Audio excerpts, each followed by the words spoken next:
Ubuhanuzi bw'amatorero arindwi.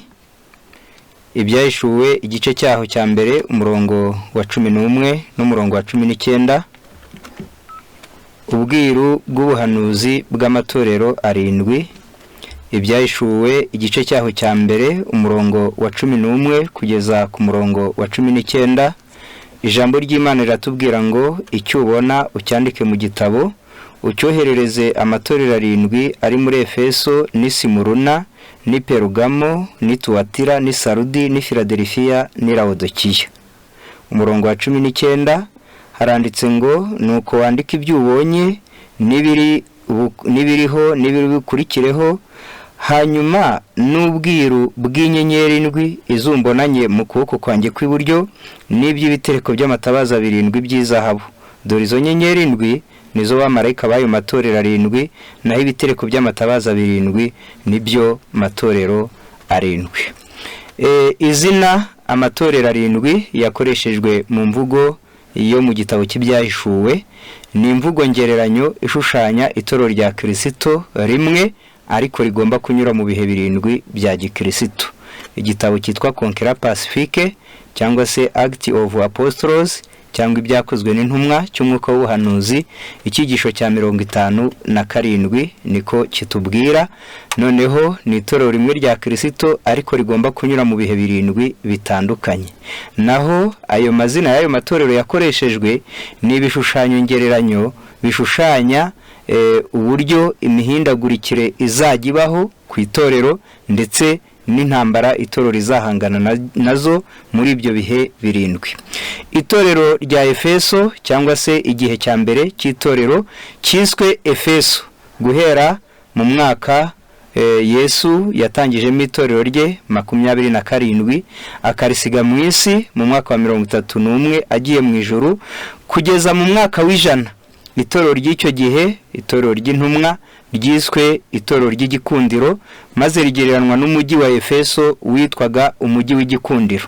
Uyu mujyi wa Efeso kugira ngo w'igikundiro wari ubitewe n'ibi bintu bikurikira. Icya mbere wari wubatswe ku nyanja, imijyi yubatswe ku nyanja irakundwa.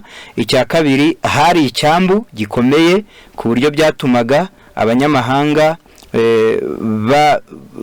bavuye mu mato yo mu bihugu bitandukanye babasha komokera kuri icyo cyambu cyo muri Efeso, maze uwo mujyi ugahuza abanyamahanga baturutse mu bihugu bitandukanye bakundaga n'imishinga y'ubucuruzi. Icya gatatu ni uko uwo mujyi wari urimo ibyaha n'abanyabyaha. Imijyi nayo igira abanyabyaha irakundwa. Noneho itorero rya Yesu ryo mu gihe cy'intumwa guhera mu mwaka nyine wa 27 ajya mu ijuru kugeza mu mwaka w'ijana, Yesu yaryitiriye umujyi wa Efeso kubera impamvu zikurikira. Icya mbere ni uko iryo torero ryahurirwagamo n'abavuye mu moko n'amahanga yose hatabayeho kurobanura ku butoni, kuko idini y'Abayuda hari abo yari yaraciye, hari abo yari yarahejeje. Ubwo usomye nka Matayo igice cyaho cya 9 igihe yahamagaraga Lewi umukoresha w'ikoro, abakoresha b'ikoro ngo bateraniye kwa Lewi bishimira guhamagarwa na Yesu kuwo mugenzi wabo ngo benshi, maze baraterana. Abayuda babibonye babwira abigishwa bati dore umwigisha wanyu asangira n'abanyabyaha n'abakoresha b'ikoro. Ibyo tubisoma mu gitabo cya Matayo igice cya 9 umurongo waho wa 9 ugakomeza. Ariko Yesu aravuga ngo nazanwe no gushaka abanyabyaha, kandi abarwayi nibo bifuza umuvuzi. Abanyamahanga nabo igihe ubutumwa bwageraga iwabo nabo barabyishimiye. Noneho iryo torero ryarakundwaga. Kindi cyatumaga iri torero ryarakundwaga nuko ryahamagariraga abanyabyaha kwihana. Abari baraciriweho iteka n'Abayuda nka Mariya wari waciriweho iteka ryo guterwa amabuye, ni mu gitabo cya Yohana 9 umurongo wa 1, ndetse nka Zakayo wari waraciriweho iteka. Na abo bose bagiye bemera itorero rya Kristo babyishimiye. Iri torero ikindi ryakundirwaga ni imirimo y'ubugira neza. Imana nayo yararikunze, si abantu gusa barikunze ahubwo n'Imana yararikunze. Ryagiraga imirimo y'ubugira neza, ryagiraga umuhati mu bwirizabutumwa, ryagiraga kwihanganira akarengane, ryagiraga gucyaha ibyaha ibibi, kandi ryagiraga gutahura abigisha b'ibinyoma, ntiryemere gukorana nabo, ndetse n'iyo ryakosaga ryemeraga gucyahwa kugira ngo ribashe kugarura urukundo rwa mbere ryarikosoraga, maze Imana nayo irarikunda. Iri torero rero ryakoreye mu mpano, buri wese agakorera mu mpano ze. Ibyo wabisoma mu gitabo cy'Ibyahishuwe igice cya 2 umurongo wa 1 kugeza uwa 7. Itorero, igihe cya kabiri cy'itorero ni igihe cyiswe Simuruna. Simuruna, iri jambo risobanura igihumura neza, ishangi. Ni ukuva mu mwaka w'ijana kugeza muri 313 niho dusoma amateka y'iri torero. Ryitiriwe umujyi wa Simuruna, umujyi waribasiwe n'ibiza bitandukanye nk'inkongi z'imiriro, imitingito, imyuzure, ariko uyu mujyi wakomeje gukomera, wakomeje kubakwa, wakomeje kwaguka nubwo wari warahuye n'ibyo biza bitandukanye. Itorero rya Yesu guhera mu mwaka w'ijana kugeza muri 313 Yesu yabonye amateka yaryo ahwanye n'ay'umujyi wa Simuruna, maze icyo gihe akita igihe cya Simuruna. Iri torero nubwo bari abakene mu isi, badafite ibyubahiro mu isi, badafite ubutunzi bwinshi, ari bake, nyamara bari abatunzi bafite kwizera gukomeye, kwishingikiriza ku ijambo ry'Imana n'Imana nyirukuritanga. Bari bafite imirimo myiza n'ibikorwa byo gukiranuka, imico myiza, ku buryo aho byageraga yaba uko kwizera yaba iyo mico byabaga ari iterabwoba ku banyabyaha. Ubupagani n'idini y'Abayuda n'ingoma y'Abaroma byifatanije byashatse gutsemba iri torero rya Kristo, maze umuriro w'akarengane urakongezwa. Barishwe, barahunze, baraciwe muri rubanda, baranyazwe ibyabo byose, ariko ntago ibyo byatumye barekura kwizera, nta nubwo byatumye bacogora, ahubwo bemeye gushyira ubuhamya bwo kwizera kwabo, bemeye gushyira ubuhamya bw'amaraso ku kwizera kwabo, maze abakristo bapfa, mu rupfu rwabo hakavukamo abandi bakamera nk'imbuto ibibwe yera izindi nyinshi, ndetse ubutumwa bugera no mu ngoro z'abami, bugera ni Roma ahatari kugerwa iyo ako karengane katabaho. Icyo twavuga nuko muri iki gihe hari akarengane kari gasanzwe, hiyongeyeho kandi karengane kadasanzwe k'uwitwa Kayizari Diocletiano waciye iteka ryamaze imyaka 10 guhera muri 305 guhera muri 303 kugeza muri 313, aho ni nyuma y'ivuka rya Kristo, aho abakristo noneho biciwe kubamara, ariko Imana irabarengera ntibabasha gushira bose. Iryo torero rero ryihanganiye akarengane rigakomera, rigakomeza kwera imbuto, ryiswe Simuruna. Igihe cya gatatu ni igihe cyiswe Perugamo, ahirengeye. Ibyahishuwe igice cyaho ni icya 2 umurongo wa 12 kugeza ku murongo wa 17. Perugamo nahirengeye rivuga amateka y'itorero guhera muri 313 kugeza muri 537. Umujyi wa Perugamo wari wubatswe mu mpinga y'umusozi. Hari ishuri rikuru ryo gusenga ibigirwamana ryubatswe n'Abakarudaya. Hari umuyuda witwa Antipa wahiciwe kubwo kurwanya imyizerere y'ibigirwamana. Umwami Lisimakusi wari umwami umwe mu bami b'Abagiriki babayeho, yahabitse ubutunzi bwe bwinshi, maze bitera abo mudugudu ubwirasi n'ubwibone. Mu gihe cya Perugamo itorero rya Gikristo naryo ryagiye ahirengeye, kuko ubukristo bwiyunze na leta, itorero riba itorero rya leta. Imigenzo y'ubupagani yinjiye mu itorero, gusenga ibigirwamana, gusenga abatagatifu, kuruhuka ku cyumweru, ishapure, kubatiza ku gahanga, intebe ya penetensiya aho abantu bagiye gusaba imbabazi padiri, ndetse n'abapapa, amahame ya Bibiliya ashyirwa ku ruhande, maze imigenzo y'isi yimikwa mu itorero. Muri iki gihe cya Perugamo havugwamo uwitwa Baramu na Baraki babashije gusitaza Abisirayeli cyangwa se ubwoko bw'Imana. Baramu yari umuhanuzi uhagarariye umukuru w'itorero ry'igihe cya Perugamo witwa Papa Silvestre. Naho Baraki ni umwami Constantino, nk'uko Baraki yari umwami w'Imowabu, umwami Constantino nawe yategekaga Roma y'abapagani, kandi aba babiri bunze imbaraga nibo binjije itorero mu bupagani, baryinjiza muri politike z'isi, maze ubuyobe bwinjira mu itorero. Igihe cya kane ni igihe cya Tuatira. Guhera mu mwaka wa 538 kugeza mu cya 755, Tuatira ni amayoberane, ni igihe cy'umwijima w'iby'umwuka. Babuloni yasinze amaraso y'abera, idini Gatolika rirenganya abera b'Imana, hakicwa miliyoni zirenga 50. Hari akarengane k'imyaka 1260, ariko kavuzwe yuko ari igihe, ibihe n'igice cy'igihe, ndetse hari akarengane k'amezi 42. Ikivugwa muri iyi myaka ni uko iyi myaka yagabanijwe, ako karengane ntikagere mu mwaka w'1798 aho kagombaga kugera, ahubwo Yesu yavuze ngo kubw'intore z'Imana iyo minsi izagabanywa kugira ngo haboneke ababasha kurokoka. Ikivugwa muri Tuatira ni umugore Yezebeli, idini Gatolika. Umugore Yezebeli yategekaga umugabo, idini Gatolika ryategekaga leta. Umugore Yezebeli yadukanye imisengere y'ibigirwamana mu Isirayeli, idini Gatolika ryazanye imisengere y'ibigirwamana n'ubupagani mu bukirisitu. Umugore Yezebeli yabashije gusenya ibicaniro by'Imana ihoraho.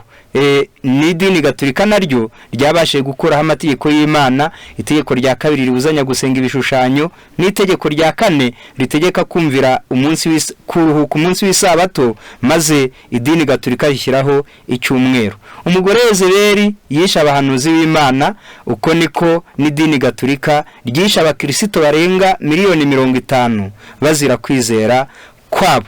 Noneho uyu mugore Yezebeli, ijambo ry'Imana rivuga yuko yagombaga kugushwa ku buriri hamwe n'abasambane be. Ibyo tubisoma mu gitabo cy'Ibyahishuwe, igice cyaho ni icya 2 umurongo wa 18, abasoma bageza ku murongo wa 29. Noneho ngo yagombaga gutsindwa ku buriri, ngo hamwe n'abasambane be agakozwa isoni. Ni ubugorozi bwagombaga gushyira ibyaha bya Gatolika ahagaragara, ndetse n'ibyaha bya leta Gatolika yifashishaga ngo igere ku migambi yayo.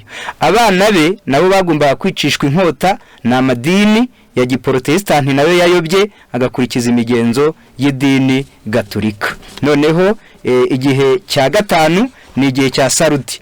Sarudi ni igisagutse, abasigaye barokotse inkota y'ubupapa bagahungira ku mugabane wa Amerika. Amateka yaryo ni uguhera mu cya 755 kugeza mu cya 833. Izina ry'uko uriho nyamara ukaburi intumbi ni ukuba biyita yuko ari abakozi b'Imana, ko ari amadini ya Giprotestanti, nyamara baravuye mu kuri. Bitewe n'iyi mpamvu, amatorero y'abaprotestanti yagushijwe n'impamvu ebyiri ageze muri Amerika. Icyambere ni ukwanga iterambere ry'ubugorozi, kongerwa k'umucyo, ahubwo bagashaka kugundirira aho basekuruza bari baragereje, nyamara hari ukuri kwa Bibiliya kwagombaga gukomeza guhishurwa. Icya kabiri ni uguhuza iby'Imana na politike, cyangwa se iby'Imana n'isi. Abasigaye b'Isarudi batanduje imyenda yabo ni abantu babashije kwigira ku bimenyetso byo kugaruka kwa Yesu, maze babasha kubwiriza ubutumwa bahawe mu gihe cya Philadelphia. Tugeze mu gihe cy'itorero rya gatandatu, Philadelphia, urukundo rwa kivandimwe. Amateka y'itorero mu gihe cya gatandatu ni uguhera mu mwaka w'1833 kugeza mu cya 844. Ibyo kuvugwa ni ibi bikurikira: urugi rukinguye ni urugi rwo kumenya ubuhanuzi bwari bwarashyizweho ikimenyetso muri Daniyeli igice cya 12 umurongo wa 4. Ukinga ntihagire ukingura, kandi ukingura ntihagire ukinga, nabyo bivugwa muri aya magambo ari mu Byahishuwe igice cyaho cya gatatu umurongo wa 7 kugeza uwa 13. Uyu ni Yesu ukinga ntihagire ukingura, ukingura ntihagire ukinga. N'igihe yaravuye ahera yinjiye ahera cyane.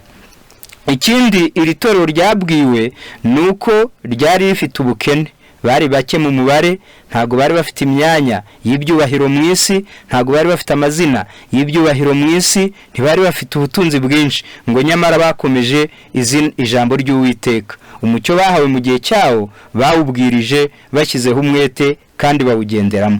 Abiyita abayuda kandi atari bo bagomba kwikubita imbere y'iri torero ni amadini ya giprotestanti yari yaraguye, ntago bashoboraga gupinga no kugisha impaka ubutumwa bwabwirizwaga n'abadivantiste b'icyo gihe. Nanone hari ijambo rivuga ngo nzakurinda igihe cyo kugeragezwa kizaza kugerageza abari mu isi. Yesu atagarutse habayeho ikigeragezo kuko abantu bacitse intege, ariko itsinda ry'abantu 50 basigaye bashikamye ku kuri, Imana yabaha ihishuriye umucyo maze ibaha ubutumwa bwa marayika wa gatatu. Ikindi tutakwibagirwa nuko ubutumwa bwa marayika wa mbere n'ubutumwa bwa marayika wa kabiri bwabwirijwe muri iki gihe cy'itorero rya Philadelphia. Ibyahishuye igice cyaho cya 14 umurongo wa 7 n'uwa 8. Aho duherukiriza ni Laodikiya. Laodikiya risobanura cyangwa se ni izina ry'umuntu, ni izina ry'umujyi, ni izina ry'igihe cya 7. Rikaba risobanura ngo guca urubanza. Amateka y'itorero ku gihe cya Laodikiya ahera mu cya 844 kuzageza Yesu agarutse. Umudugudu w'i Laodikiya nawo ufite amateka akomeye, afite ahahurira n'ukuri kujyaniranye n'amateka y'ibyabaye ku itorero. Wubatswe n'umwami Antiyokusi, yari umwe mu bami b'Abagiriki, yawitiriye umugore we witwaga Laodike. Niyo mpamvu Laodikiya bifite ubusobanuro bw'izina ry'umuntu, uwo ni Laodike. Noneho uwo mujyi witiriwe izina ry'uwo mugore witwa Laodikiya. Kandi uyu mugore Laodike yasuzuguraga umugabo we, maze bituma umugabo we arongora undi mugore witwa Berenike asenda Laodike. Laodike nawe yagambaniye umugabo we ngo amwicishe hamwe n'umugore we Berenike. Ikindi twavuga ku mateka y'umujyi wa Laodikiya nuko habaga urukiko rukuru rw'ikirenga. Bivuze yuko rero iki gihe cya Laodikiya gihwanye neza n'igihe cyo guca imanza. Urukiko mu ijuru rurahari. Hakorerwaga imyenda y'umukara kandi igakorwa mu bwoya bw'intama. Icyo koze abanyalaodikiya bo bamaze kwinjiza umwijima ni uwo mukara, Imana iravuga ngo ngureho imyenda yera. Ikindi hariyo isoko y'amazi y'akazuyazi, iyo abantu bayanywaga babashaga kuruka kuko yateraga aya mazi yateraga iseseme, maze abayanyoye bakaruka, hakaba ubwo bibashije kubakiza indwara runaka. Ikindi cyabaga i Laodikiya nuko habaga ikigo cy'ubushakashatsi ku miti y'indwara, maze baza kuhavumbura umuti w'amaso witwa Corolium. Noneho ikindi nuko ku musozo w'uwo mudugudu hari inzira ebyiri, inzira imwe ijya mu Efeso, indi nzira ijya i Babuloni. Muri iki gihe cya Laodikiya hatanzwe inama y'umugabo wo guhamya ukiranuka, kugura imyenda yera, kugura umuti wo gusiga ku maso no kugura izahabu. Ibyo byose byashushanyaga umuburo w'ubutumwa bw'ubugorozi ugomba kuzabwirizwa na marayika wundi marayika wundi ari we jwi rirenga. Ikindi tuvuga ni uko i Laodikiya bahawe ubutumwa bwa marayika wa gatatu. Rero inshuti bakundwa, Imana yagambiriye yuko aya mateka tubasha kuyamenya kugira ngo tumenye aho itorero ryageze naho ryageze rigasitara.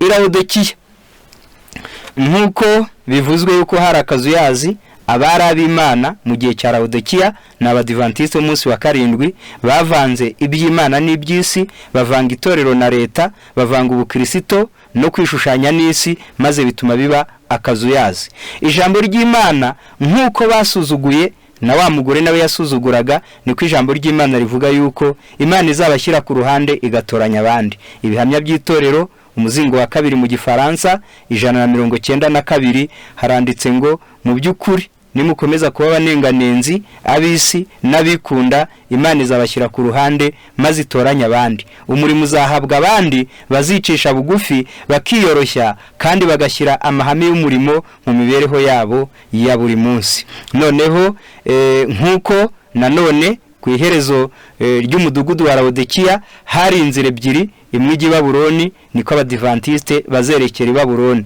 bakihuza na leta z'isi, bakandika indongozi kandi bakihuza n'andi madini. Hari n'akayira gasubira mu Efeso, niko ubugorozi buzagarura itorero ku kibanza cy'intumwa. Mu gitabo cy'inyandiko z'ibanze urupapuro rw'138, ubutumwa bwa marayika wa gatatu buzagarura itorero ku kibanza cy'intumwa, maze itorero riyoborwe n'impano, abakorera Imana bakorera ubuntu bitanze atari ugukorera ibihembo.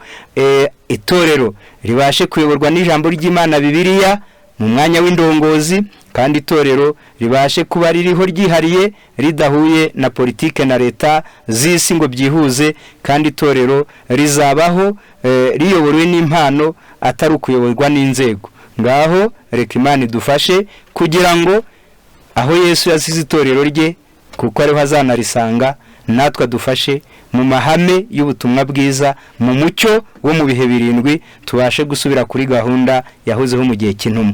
Imana idufashe mu izina rya Yesu.